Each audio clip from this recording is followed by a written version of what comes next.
सामुदायिक स्वास्थ्य केंद्र प्रेम नगर का विधायक ने किया औचक निरीक्षण। सूरजपुर जिले के सामुदायिक स्वास्थ्य केंद्र प्रेम नगर का शुक्रवार की दोपहर क्षेत्रीय विधायक भूलन सिंह मरावी ने औचक निरीक्षण किया। स्वास्थ्य केंद्र पहुंचे विधायक ने निरीक्षण के क्रम में भर्ती मरीजों से विभिन्न जानकारी ली।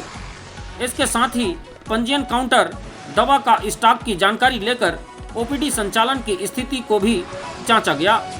इसके अलावे पूरे स्वास्थ्य केंद्र के स्वच्छता मामले में साफ सफाई का विशेष ध्यान रखने के निर्देश दिए। विधायक ने अस्पताल में घूमते हुए कई मरीजों से भी मुलाकात की एवं उनका भी हालचाल जाना। साथ ही वहां मिल रही सुविधाओं के बारे में भी मरीजों से बात की। इस दौरान उन्होंने अधिकारियों से बात करते हुए कहा कि क्षेत्र की जनता को बेहतर स्वास्थ्य सुविधा मिले, उन्हें किसी भी प्रकार की असुविधा महसूस न हो, इसे ध्यान में रखकर ही कार्य करें।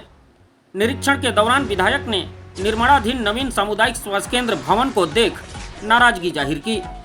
भवन निर्माण में गुणवत्ताहीन सामग्री का प्रयोग, स्तरहीन निर्माण को देखते हुए उनके द्वारा सूरजपुर कलेक्टर से बात की गई, जिस पर कलेक्टर ने भवन निर्माण से संबंधित विभाग के अधिकारियों से बात कर ठेकेदार के ऊपर कार्रवाई करने की बात की है। इस आकस्मिक निरीक्षण के दौरान विधायक के साथ प्रतिनिधि संत साहू, भाजपा मंडल अध्यक्ष मिथिला बंजारा, शिवनंदन मरावी, किरण साहू, जगमोहन सिंह, सुभाष साहू सहित अन्य क्षेत्रीय जनप्रतिनिधि एवं भाजपा कार्यकर्ता मौजूद रहे।